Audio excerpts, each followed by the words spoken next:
జై హింద్, జై భారత్, జై తెలంగాణ. ఫ్రెండ్స్, నేను మీ Girish Daramuni. Welcome to our channel Chitragupta. Bharatiya Janata Party whip జారీ చేసింది. 10, 11, 12, ఇన్ఫ్యాక్ట్ చెప్పాలనంటే 13 దాకా ఓ విప్ జారీ చేసింది. భారతీయ జనతా పార్టీ చేస్తే మేమెందుకు చేయొద్దు అని చెప్పి కాంగ్రెస్ కూడా విప్ జారీ చేసింది. వాళ్ళు కూడా హిందువులు వచ్చిన కథనాలు నా వెనకాల మీకు కనబడుతున్నది.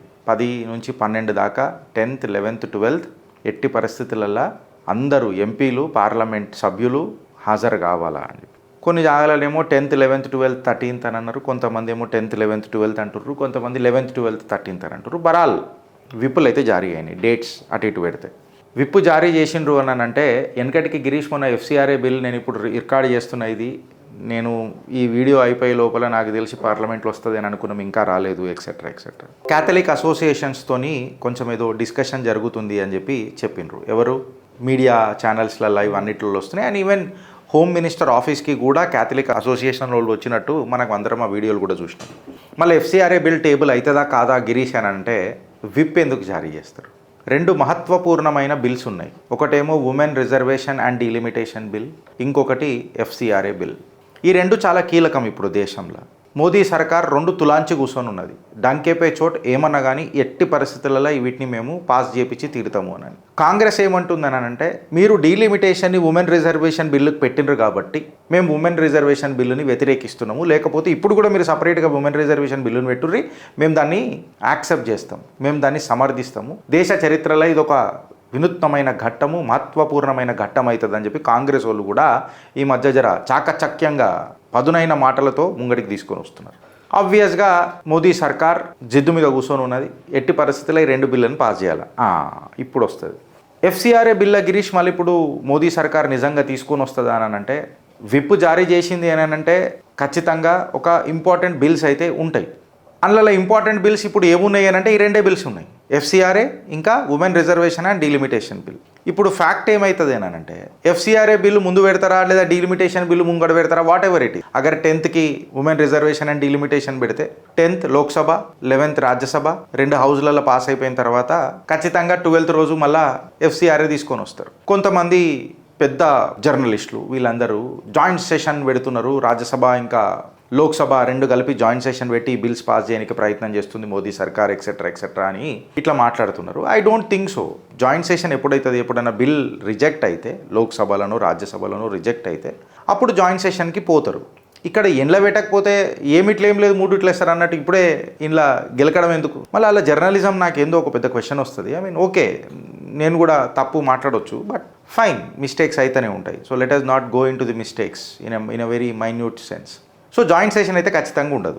Rahul Gandhi and Congress party FCRA మీద అమిత్ షా గారితో కూడా చర్చ చేసిండ్రు. కిరణ్ రిజ్జు గారితో దగ్గర 2 గంటల పాటు 3 గంటల పాటు కూర్చొని ఉన్నాడు అని చెప్పి వార్తలు వచ్చినాయి. రాహుల్ గాంధీ 3 గంటలు అట్టెట్లా కూర్చున్నాడు నాయన అని చెప్పి మనం చిత్రగుప్తుల డిస్కషన్ కూడా చేసుకున్నాం. నౌ కీలకమైన ఘట్టం ఏంటంటే, మోదీ సర్కార్ యూటర్న్ అయితే FCRA బిల్లు మీద చెయ్యదు. చేస్తే ఇక దీనికంటే ఇక నింద మామూలుగా ఉండదు వాళ్ళకు.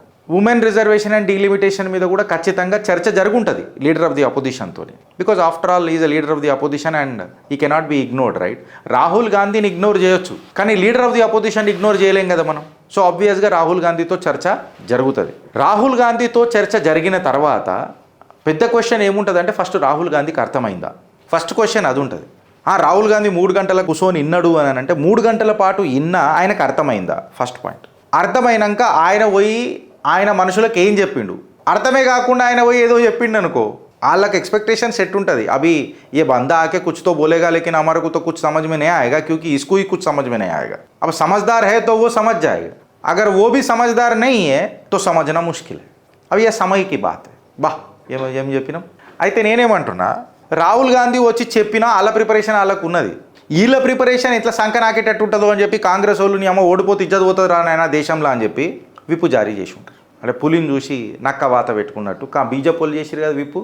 వీళ్ళోళ్ళే మళ్ళీ ఓటేస్తారు. దాని తర్వాత కాంగ్రెస్ని పక్కకు జరిపే ఓడరా కాంగ్రెస్లో ఉంటుందని బయటకు వస్తారు. ఇంకొక విషయము, ఇలా రాహుల్ గాంధీ అర్థం ఏం చేసుకోవాలనంటే, ముందు గాంధీ పరివారాన్ని జర టచ్ చేయాలనంటే జర భయపడేది పోలీసు వాళ్ళు కూడా. అరే ఎందుకు రా భయ్ మళ్ళీ వచ్చిన, ఇక వీళ్ళు ఇక ఎట్లా అంటే ఇక అసలు పారస్ కదా, ఇది లేదన్నా మట్టిని ముట్టినా బంగారం అవుతుంది. इनमुन मुट्टिना पारस अंटाరు దాన్ని. किसको भी और कुछ भी वस्तु रहता है ना उसको सोना बना देता है. अब ये तो आलू से सोना निकालने वाले लोग है भाई.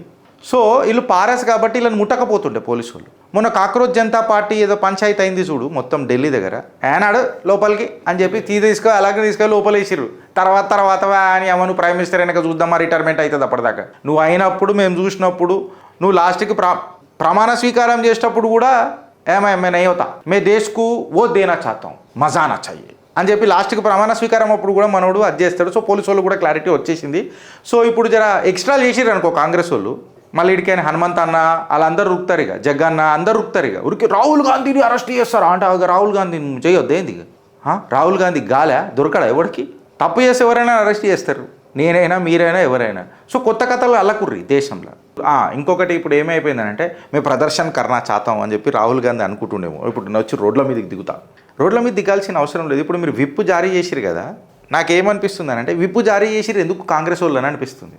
ఫర్ ఎగ్జాంపుల్ అమిత్ షా గారు లేచి అధ్యక్ష మహోదయ్ మే సభాకే ప్రతి గౌరవ్ రఖతే హుए FCRA బిల్ ప్రస్తుత్ కర్తా హూ అని చెప్పానగానే కాంగ్రెస్ వాళ్ళు కొడుతూనే ఉంటారు. నాకు తెలిసి పార్లమెంట్లో ఎవరైనా రక్కస్ క్రియేట్ చేస్తే మార్షల్స్ వచ్చి ఇట్లా అల్లకి ఇట్లా ఎత్తుకుపోయి ఇట్లా తీసుకుపోయి గట్ల ఎత్తేస్తారు.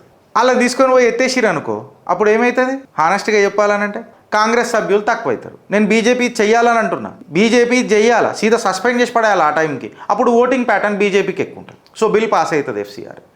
ఇక మీరు బయటి దేశాల నుంచి వస్తున్న ప్రెషర్ని, అమెరికా నుంచి వస్తున్న ప్రెషర్ని తీసుకొని యూటర్న్ కొడతానంటే ఇక ఇన్ని రోజులు పెద్ద పెద్ద డైలాగులు కొట్టిరు చూడు, ఆ డైలాగులు అన్నీ ఇక మళ్ళీ అవైపోతాయి, ఇక వేస్ట్ అయిపోతాయి. సో అదిగా మీకు వదిలేస్తున్నారు. రాజకీయ పరిజ్ఞానం మీకు ఎక్కువ ఉంటుంది అండ్ మోర్ ఓవర్ మీకు అది ఉంటుంది.